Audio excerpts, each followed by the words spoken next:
За сайн уу? За юу энэ да. Тэгэл олон нийтийн амралт, бүх нийтийн амралтын өдрөөр сайхан л амарч байна да. За битүү шүлээ хийж идв үү? Битүүшүлийн тухай маш их бодсон хийж идээгүй л байна. Орой л хийж идтiin билүү дээ. Төр засгийн хаан шийдвэрийг дагаад. Аа. За энэ тал дээр ер нь ямар бодолтой байна? Манайхан чи хоёр талцсан. Тэгээд зарим нь болохоор угаасаа улс орнууд ингэж хоол ундаа дэмждэг ингээл зарим нь болохоор айлын галтгаараа орлоо гэл бөөн сенсацтай байх шиг шүү Би бол нэг тийм сүртэй эсэргүүцсэн бол байр суурьтай биш байгаа. Нэг дэмжиж байгаа нь цаашаа. Гэхдээ ер нь бол бүх баяраар нэг уламжлалт хоол байдаг шүү дээ, тий. дээ. Тэгэхээр яг тиймэрхүү байдалтай л одоо болгож хоолныхоо нэр төрлийг нэмэх гэж байгаа юм байна гэж бодоод байгаа байхгүй. Цагаан сараар бол ууц бууз байдаг тий. Наадмаар бол хөшөр байдаг.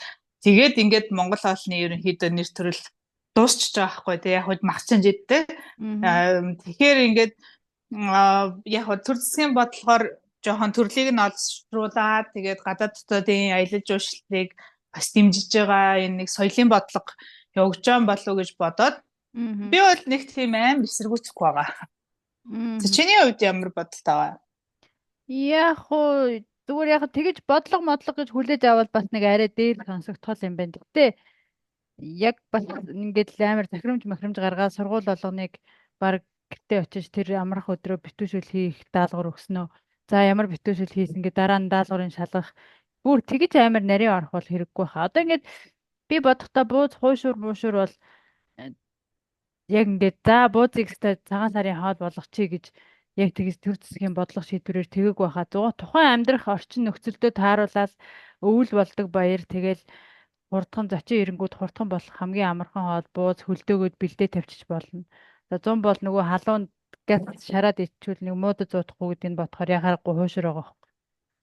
Тэгэхээр яг Аа. тэг битүүшүүл гэдэг чи өөрөө бас ингээд айл хичнээн жигнүүртэй юм блэ те. Яг ингээд 2 3 зэрэг жигнүүр зэрэг ажилуулаад тэгэл бүгдээрээ зэрэг ингээд битүүшүүлээ идэх бас боломж байхгүй шүү. Манай жигнүүр дээр ихэд нэг хоёрхан аягаад арай гэж багтаж байгаа байхгүй юу. Тэг нэг бодохоор чи ингээд яг зэрэг гэр бүлэрээ бөөнөрөө ширээгээ тойр сууж байгаа. Гэр бүлийн баяр гэдэг айгу гоё рекламадаад байгаа шүү дээ Харин тийм тий 5 тий. хүнтэй одоо 6 хүнтэй айл байлаа гэхэд яаж нэгэн зэрэг хэдэрлээ хоолой идэх вэ гэдэг бас асуудал байна тий. Харин тий тэгэнгүүтээ одоо эн чин буузаа хүртэл 10 минут чигнээд 15 минут сэв мэв гээд бүр нэг цог үнд орчихсон цацлаад байхад битүүшүлийг одоо хэдэн минут чигэн хэдэн ч удаа чигэн гэх юм. Бас инээдтэй нэг Битүүшүүл чи ер нь олдод нэг 30 20-с 30 минут болдог шүү дээ тий. Тэнгүүд чи тий. хоёр салгаа тийм ихээр ч одоо бүр цаг маг манайхан шиг адгүй хүмүүс ч бас хэцүү шүү дээ. Тий шүү дээ. Одоо энэ бүр Гэр QR энэ бүлэрээс уух чинь. зурган дээр QR кодыг уншуулгад бол маш олон одоо жор байгаа байхгүй. Тэгээд тэр жорнуудыг харж байхад жишээлбэл ингээд банштай битүүшүүлэхээр тэр баншийг болгохын тулд хичнээн минут чигнэх бол батал тий. Эсвэл энэ Харин өдөр гэхдээ ресторанд энэ ороорой QR гэдэг юм ба. кодыг уншаад ингээд орсон чинь сонирхолтой юм билээ те. Ресторанд л ороорой гэж дэмжиж байгаа бол одоо ресторанд яг зэрэг бөөнөрөө гарах боломжтой те. Тэр чинь нөгөө Тий том шүү дээ жигнүүр тий. байдаг болохоор зэрэг зэрэг хийх боломжтой. Яг ахуйн нөхцөл хийн гэхээр бас жоохон амьдралаас хол тийм шийдвэр явах шиг байна те. Харин тий надад бас яг тэгж бодогдод байгаа байхгүй юу. Эсвэл нөгөө нэг мах чанжаага дээр нь гурилаа битүүлээд ногоо могоо хийх хэрэгтэй юм болоо. Бас нөгөө төрийнхөө бодлого шийдвэрийг дагчих гад үзэж шít. Гэтэ миний бодлоор заавал нэг ингээд битүү шүүлмэл гэж яхаар хайлмаг майлмаг ч юм уу нэг тиймэрхүү easy юм байж болох байсан баг те. Тэгэх юм бол яг хөө Монгол эмэгтэй болгон гэртээ нэг хайлмаг хийгээ сурчдаг байвал бас зүгээр штэ те. Арай нэг өөр хоол байж болох байж дээ. Нэг хоол биш зүгээр хайлмагсан бол бас ингээд нэг гоё штэ бас те нэг тийм уламжлал яг амар хоол Хайлтлагч нь гэхдээ Монгол эмэгтэй болгоно л хайлтаггүй юм уу юу? хаа да. Үгүй хаа. Тийм үү. Манайхаар цагаан сараар яг уламжлалт бодгож хайлмаг хайлдаг болохоор ер нь баг бүгд тэгдэг болов гэж бодоод байдیں۔ Үгүй юм болов? Үгүй хаа. Би л ихэд одон уршнаас сурсан штэ. Тэгээд Зүг зүг.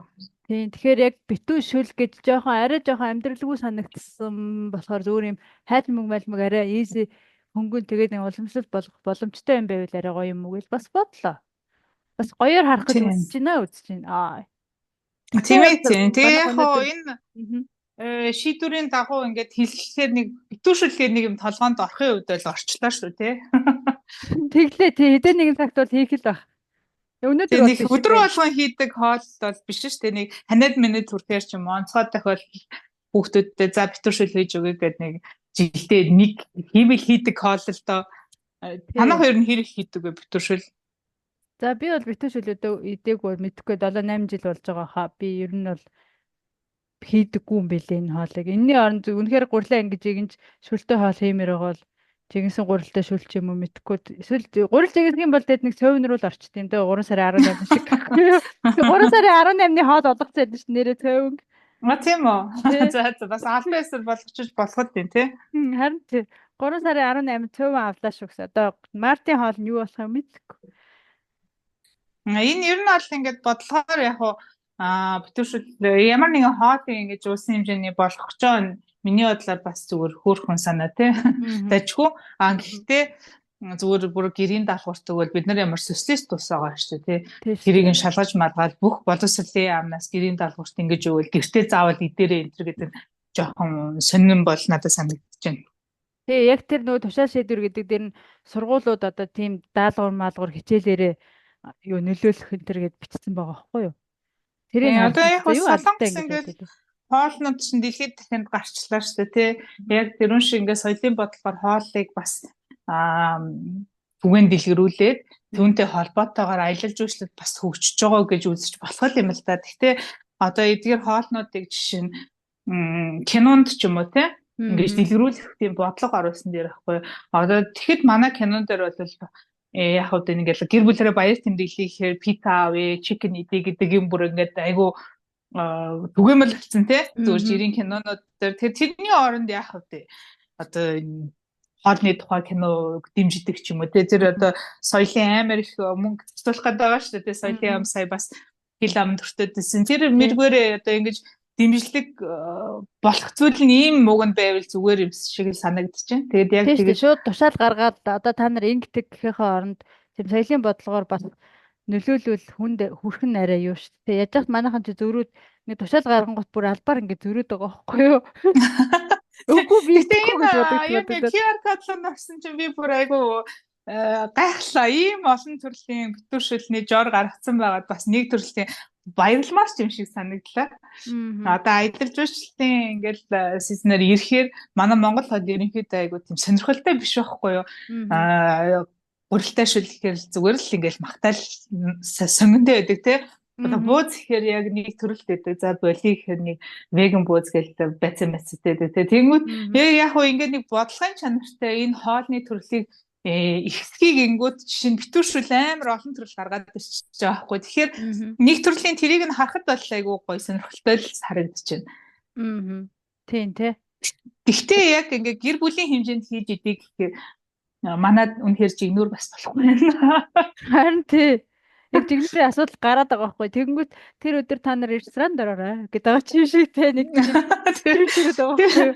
Вебсайт руу нөхөр Mongolian restaurant гэдэг юу вэ? Шангрилад байдаг Mongolian рестораны юм болов энэ одоо юу байсан бэ? Вебсайт бол айгүй мундаг ажиллаж штэ тий. Хүмүүс ресторанд орж ирэх магадлалтай ийм янз бүрийн гоё битүүшүүл гаргах чигээл амар хэрэглэн ажилласан байгаа байхгүй. Угаасаа тэгсэн чинь доошоо ингээд гүйлгсэн чинь Монголын ресторануудын холбооны вебсайт юм байна. Тэнгүү тэрний нэр нь ингээд айгүй тийм хүний толгой эргүүлмээр байгаа байхгүй. Mongolian ресторан юм уу? Аль эсвэл тэ одоо Монголын ресторануудын холбоо юм. Тэр вебсайтыг хараад би бүр айгүй гайхаад энэ одоо зөвхөн нэг рестораны бишвэлгүүд яамнаас гаргаж байгаа юм чи ингээд доошоо явуулсан чинь шал өөр үлээ. Тэгэхээр энэ бас айгүй сонин асуудал шиг санагдсан. Ресторануудын холбоо малбоо гэж бас янз бүрийн холбоо байдаг байхан тий. Тийм л юм. Нэр ингээд яг үдэ жангум шиг нэг тийм кино хийчихэл тий. Чин улсын илч ирэх гээд өтөр түргэн битүүшүүлээ хийгээрэй гэж тэгвэл бас болохгүй ч юм байхгүй л тий. Зарим айлууд ингээд нөгөө нэг цайныхаа юм шамбуур аяганда жоохон балга битүүшүүл хийж бас төр засгийнхаа юу одоо нөгөө чушаал шийдвэрийг дагж байгаа тийм стори би харсан. Тэр бас сонирхолтой. Зөв. Тэгвэл яг бас бөөнөрөө зэрэг хүртээд нэг ингээд нэг юм долоочч болох юм даа л гэж бас бодсон. Нэгэн төдөө ингээ хоолыг тусгаж дэмжиж байгаа бол цагаан сараар одоо наадмаар тий хууш урны нэр төрлүүдийг яаж өөрчлөх юм тий эсвэл буусны одоо төрлүүдийг ингээд яг саяных шиг юм олон төрлийн QR уншуулад жор байвал бас сонирхолтой багтай тэрийг нь угасаал жил болго хийдэм чинь нэг туршаад үзэхэд яах вэ тий. Тий. Яг үнэ. Би ч бас тэгэж бодож байна. Них амар эсэргүүцсэн ч юм алга, них амар дэмжсэн ч юм алга зүгээр өөрсдийнхөө одоо нөгөө нэг практик дээр ч гэх юм уу амьдрал дээр туршаад үзье гэхин гингүүт ямар ч байсан шүлний аяганд бол боломжгүй юм байлээ. Гэхдээ яг хөө хүмүүс төр тусгийнхаа тушаал шийдвэрийг дагаад одоо бас ингээд ийм тайны шамбуур аягандаа хөөрхөн 5 6 аяга зэрэгцүүлж тавиад жигнэж байгаа тохиолдол бас бэлээ гэж. Тэр гоё санаа энэ тий. Тэгж хийж Тий. үзвэл бас болох юм. Тий. Тэгээ яг хөө тэр бол нэг тийм сай диш маягаар л байгаа байхгүй юу? Нэг тийм доор Тийм нь байна. баг чанаал дээр нь нэг тийм хэд гурилтай битүүшүүлнүүдээ хийгээл за яах вэ нэг ингэсгээ хийчихээ та гэсэн. Тэрнэр яг тэр хоолнд бол хүн чадахгүй шүү дээ. Тийм ээ. Тий. Их мэт айгу тийм сонирхолтой юмнууд бас харагджилээ. За тэгээд энэ бас нэлээ ингээд 5G боллоо. Тэгээд ингээ өөрсдийнхөө зүгээс сонирхолтой үнцгүүдээр ярьсан бахаа гэж бодож байна. Тэгээд дараагийн бичлэгээр уулзъя. Баяртай. За баяртай.